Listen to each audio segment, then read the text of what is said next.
Hello, hello, welcome back. I made you a promise, maybe not here, but on Instagram. And I did say I was going to record a video talking about some things I personally find overrated and some other things I find underrated. Before we get into that, let's understand what it is to rate something. When you rate something, you are judging how good it is. So you might rate it highly or poorly. We never know. It might be a positive opinion or a negative opinion. So when we talk about some things being overrated, what does it mean? It means that people, human beings around us, maybe you yourself, you are rating this too highly. You are saying or thinking this particular thing is better than it actually is. But the thing is, it's a very interesting video because there's no such thing as a factual opinion. An opinion is subjective. You are completely entitled to your opinion. Entitled means it's yours by right. Okay, you have a right to have your opinion, and that's great. So it's subjective, it's not a fact. But I wanted to come and talk about this because it's fun to talk about it. I can give you ways to talk about things that you find overrated and underrated, which you will when you finish watching this video. Don't worry, I've got a little homework for you. And at the same time, it gives us the opportunity to think about English in a different way, which is something I love to do. So let's get cracking. Let's get cracking means let's get started. We're going to start, I think I'm going to start with the overrated things. Overrated. When some things are seen as better than I think they really are. Number one is a restaurant in Brazil. So I am Brazilian and I have lived in Brazil for the past 11 years actually, which still shocks me, to be honest. So I've lived in Brazil for the past 11 years and there is a restaurant here that is very overrated. It's called Pobre Juan and this restaurant is pricey. So when you go to a restaurant and you spend a lot of money to eat there, we say it's pricey. So it's a pricey restaurant, it's expensive, and I have been. So all of the things I am judging as overrated, I have experienced, okay? I'm going to be as fair as I can, as fair as possible. And I went there, and I was upset. Because number one, pricey, and you're giving me overcooked beef?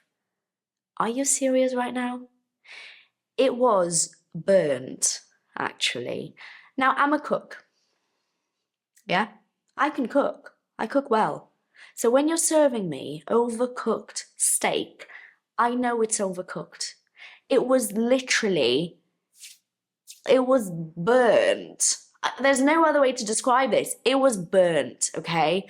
So, to me, completely overrated. Oh, Patty, but you should try again. No, I should not.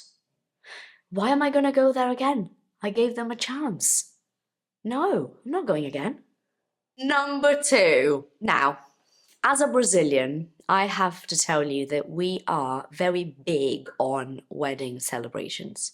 So we like weddings and we like big wedding parties, receptions. So the reception is the party after the ceremony. So you've got the ceremony sometimes at church, sometimes not, and then there's a party with food and drinks and music. That's a wedding reception. So as a Brazilian, we love this. Not as much as other cultures where they celebrate a wedding for days. No, we don't do it for days. We do it for a few hours, but still, people usually spend a lot of money on those parties and a lot of effort as well, because for you to be able to plan a wedding like this, whoa, the effort. So much effort and time, really, so much thinking goes into it. This is an actual structure. It goes into it means that you're using your time and your thinking for that reason, for that particular purpose. I feel that overblown means very big wedding receptions are overrated. And I'll tell you why. I had a wedding reception myself, but it wasn't a massive one for Brazilian standards. We had 100, well, actually, no, we didn't, 93 guests. So for a Brazilian, this is not actually big. But I have been to some massive ones, like 500 guests. I have been more than once. And I think it's overrated because as the people getting married, these two people are not actually enjoying the reception that much. You cannot see the people you've invited because by the time you say hello to everyone, it's been, 3 hours. So you spend a crazy amount of money that is just too much for what you get in return. So I have realized that I am all for, like really, I support this idea, okay? I'm all for wedding celebrations, a lovely reception with food and drinks and music and people you love. Does it really have to have 400 people there? No, overrated. My next one, my number 3, is people recording concerts. To me, that is one of the most overrated things you can ever do. Because think about it with me here. Let's do this exercise. You have decided to go to a concert. So let's say you're going to see, I don't know, Coldplay. You really like Coldplay and you're going to see them live in London. I mean, that is a dream, isn't it? And you're there. And Chris Martin is playing right in front of you. And instead, let's try and make this clearer for you. Instead of watching him with your eyes, watching Chris Martin and actually listening to the wonderful music they're playing and producing right in front of you, you then get your phone and you record them. And so more than 50% of your attention is on the fact that you're recording and not really just living that moment fully. I can safely say, love this expression, that means this is for sure, okay? Definitely a fact.